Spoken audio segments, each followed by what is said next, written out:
discussion that we're going to have today is going to be moderated by two members of the Connecticut Bar Association along the Young Lawyers section. First is Jessica Torres, and the second is Elizabeth Conklin. Elizabeth Conklin is a union and employment labor side lawyer with Livingston, Alder, Polda, Winklejohn. The conversation that follows.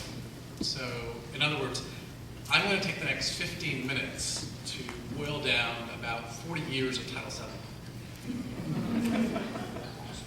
And to do this, I'm going to give you Title VII law in 3 acts.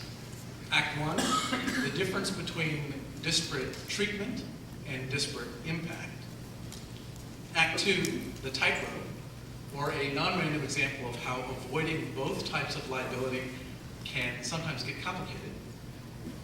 And Act 3, New Haven, what happened in the Ricci case and what the Supreme Court actually said. So employment agencies and unions from doing similar things.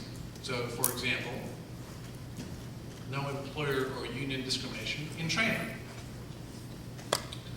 While employers could continue to use professionally developed ability tests for hiring and promotion, those tests couldn't be designed, intended, or used to discriminate.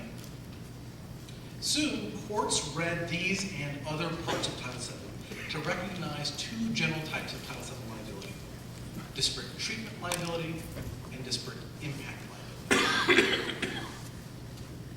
Under disparate treatment liability, Title VII prohibits employers from, roughly speaking, performing adverse employment actions that are motivated in whole or part by the race, sex, etc. of the employee or job applicant.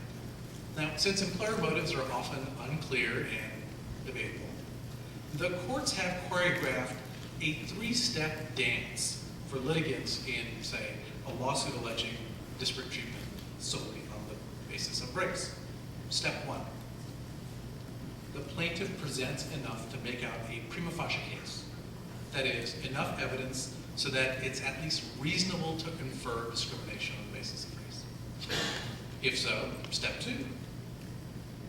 The burden shifts to the employer to produce evidence of a legitimate, non-discriminatory reason for that adverse action. Lousy job performance, tardiness, the personality of a jerk, something other than the person's race. If so, step 3. Now, the plaintiff must persuade that the employer's proffered reason is a lie, a pretext, and that the real motive was the person's race. By contrast, disparate impact liability cares not about the employer's motives, but about the consequences of what it does. In 1971, the Supreme Court recognized this type of Title VII liability in a case called Riggs versus Duke Power Company. There, Duke Power had required job applicants to have completed high school and pass a generalized intelligence test. But those requirements disqualified black applicants at a substantially higher rate than white applicants. The Griggs court found that for that reason, those job requirements violated Title VII despite no discriminatory motive for adopting them, because Duke Power Company hadn't proven them to be good predictors of job performance. Today, disparate impact liability has dance steps of its own. So, step 1. The plaintiff has to show that the employer uses a particular employment practice that causes a disparate impact on the basis of race, color, religion, sex, or national origin. If so, step 2. The burden shifts to the employer to show that the practice is job-related for the position in question and consistent with business necessity. If so, step 3. The plaintiff can still prevail by showing that the employer could have, but refused to, adopt an alternative employment practice, one that has less disparate impact and serves the employer's legitimate needs. Act 2, the tightrope. By 1971, then, employers had to walk a tightrope. They had to avoid both Title VII disparate treatment liability and Title VII disparate impact liability. as you might imagine, sometimes this gets complicated. So here's a non-random example. In 1974, the Kaiser Aluminum Company and the United Steelworkers Union had agreed to set up an in-plant training program for Kaiser's skilled craft physicians. This program reserved half its slots for blacks until the percentage of black skilled craft workers in the plant approximated the percentage of blacks in the local labor force. The steelworkers liked this program. It was a way to bypass craft unions that had excluded black workers and through nepotism had kept up many white workers as well. Kaiser, though, had been reluctant. Training wasn't cheap. But it had agreed in part to the training program, it later said, to avoid Title VII disparate impact liability. In the past, Kaiser had required applicants for its skilled craft jobs to have prior work experience. And in 1967, a Kaiser black employee had sued in part on the ground that this requirement disparately impacted black applicants for those jobs. That lawsuit was still ongoing when in 1974, the new training program went online.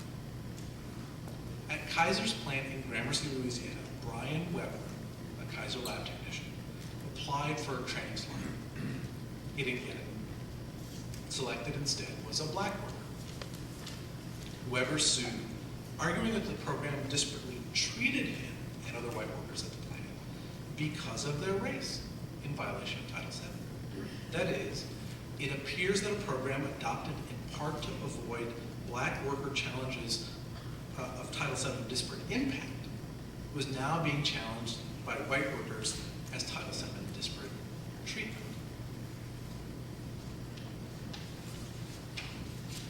Brian Weber won at trial, and on appeal to the Fifth Circuit, the union's lawyers defended the program in part by arguing that Kaiser had already committed an arguable violation of Title VII, its prior experience requirement, which arguably disparately impacted black workers. Sure, they admitted Kaiser could argue business necessity, but the law on that issue at the time was so uncertain that it was impossible to know the odds that Kaiser would win on that issue. Under those circumstances, the lawyers argued, Title VII permitted the training program. Now, at the Fifth Circuit, Kaiser and the union lost again, convincing only the dissenting judge, John Minor Wisdom, who wrote that Title VII permitted the training program in part as a reasonable response to arguable Title VII violations. The case finally went to the Supreme Court, and this time Kaiser and the union won, but not on an arguable violations theory. The majority decided instead that employers could adopt programs like Kaiser's and not violate Title VII, including its training section, provided certain conditions existed. Those conditions included a manifest racial disparity in a traditionally segregated occupation, no unnecessarily trammeling of white employee interests, but those conditions did not include a judicial finding of actual past discrimination by the employer. In an important concurrence to this opinion, Justice Blackmun, who signed on to the majority opinion, wrote that while he preferred an arguable violations theory, that theory had downsides too. Among other things, he said, under that theory, employers would have worried that if they proved their own arguable violations, that is, their own violations of Title VII liability, that would invite new lawsuits seeking to show actual Title VII liability. And, Blackmun speculated, to avoid what he called hair-splitting litigation, employers would have tended to treat a racial disparity between workforce and labor force as itself an arguable violation, even though actual liability could not be established on that basis alone.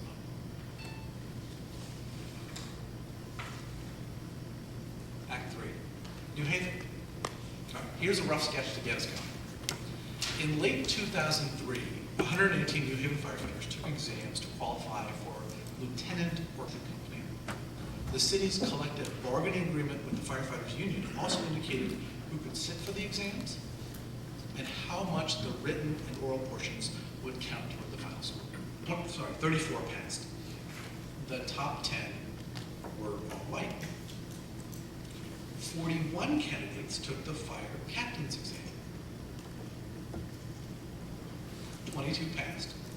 The top 9 test takers, 7 white, 2 Hispanic.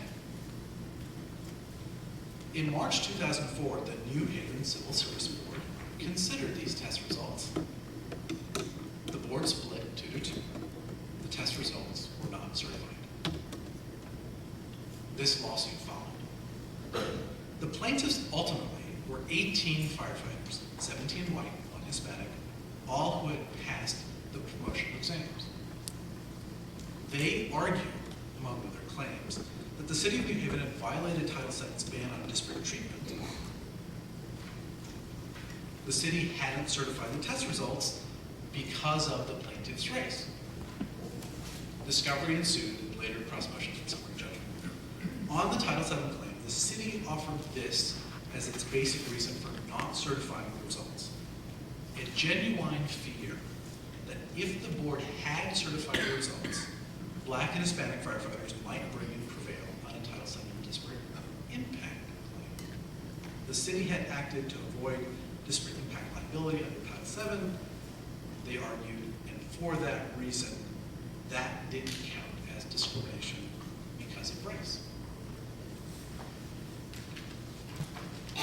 In response, the plaintiffs countered that the city had refused to certify the results because of the racial disparity in the test results. In so doing, they had denied promotion opportunities to the plaintiffs because of their race. And besides, they argued, given the evidence, a reasonable jury could find, indeed, could only find, that the city's proffered reason was a lie, a pretext to cover up the real reason appeasing the mayor's political battles. The story is now familiar. The district court granted the city summary judgment. The Second Circuit affirmed. And the case came to the Supreme Court, which on a 5-4 vote reversed. But there would be no trial. The court said that the plaintiffs were entitled to summary judgment on their Title VII. For now, 4 pieces of the majority opinion are worth highlighting. First, the court found that the city had violated Title VII,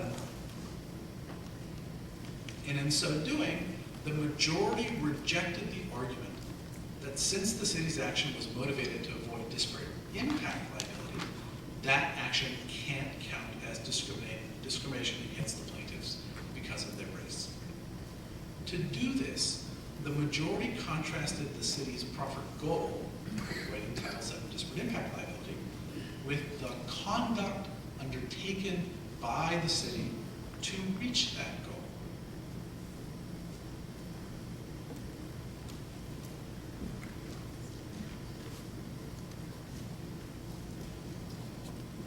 Second, the majority reasoned that although the city had discriminated because of the firefighter's race, there was still a way out, a defense, an excuse, a justification for doing so.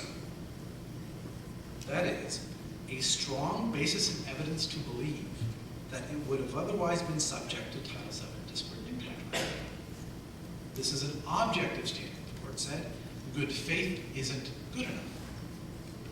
The court further reasoned that a less stringent standard would have caused employers to discard promotion exam results despite little evidence of disparate impact liability, which in turn might have amounted to, quote, a de facto quota system. Third, the majority found that on this record, no reasonable jury could find that the city had the requisite strong basis in evidence. The disparate impact was large enough. No one ultimately disputed that part of it. Rather, the court reasoned that no reasonable jury could find that the city had a strong basis to believe that the exam was not job-related and for the position in question and consistent with business necessity. Among other things, the court emphasized that the city could have, but did not, request a report on the exam's validity after the exam results had come in. Similarly, the court wrote that on this record, there wasn't enough to give the city a chance to prove at trial that the city had not refused to adopt a suitable alternative employment practice. the court did not reach the other issue litigated in the case, that the city had violated the federal Constitution's Equal Protection Clause, which subjects governments acting on the basis of race to the most demanding judicial scrutiny. Well, thank you for inviting me. I'm glad to be here back at Quinnipiac. I'm not going to spend much time on the facts of Ricci. I presume most of you have read the majority and concurring opinions, and I'll also invite you to visit the client's website, which is newhaven2.com, before there are a number of facts laid out as dirty. The last sentence of Justice Alito's concurring opinion, I can tell you, was the part of the entire set of opinions that meant the most to me and to the firefighters that I represented. While most commentators predicted a reversal and remand, it is true that few predicted a rendition. For those unfamiliar with the term, I'll elaborate a bit. There were cross motions for summary judgment in the Ricci case. The district court denied my motion and granted the defendant's motion and dismissed the case without a trial on what even the district court conceded were contested issues surrounding the defendant's motivations. That is, the court acknowledged that a jury could find that defendant's professed concern about potential disparate impact liability was a pretext for intentional race discrimination and an effort to sabotage the successful candidate's promotions for improper reasons of racial pandering. I had maintained all along and throughout all proceedings that Ricci was really about crude race mongering and attempts to use race to gain an unearned advantage in the competition for jobs under the guise or the use of Title VII. The Supreme Court observed that the district court in this case failed to adhere to core Title VII principles, including the statute's explicit prohibition of both race-based employment decisions and the manipulation of employment test results for reasons of race. Quite frankly, when the decision came down, I thought it was quite radical, and I also honestly thought it defied virtually every single provision of Title VII, including a provision that hasn't merited discussion yet, which is the 1991 amendment, which is considered commonly called the anti-race norming amendment. But I also consider the decision to be contrary to the exacting text of subsection K of Title VII, which is the disparate impact provision. Some context, some background to this.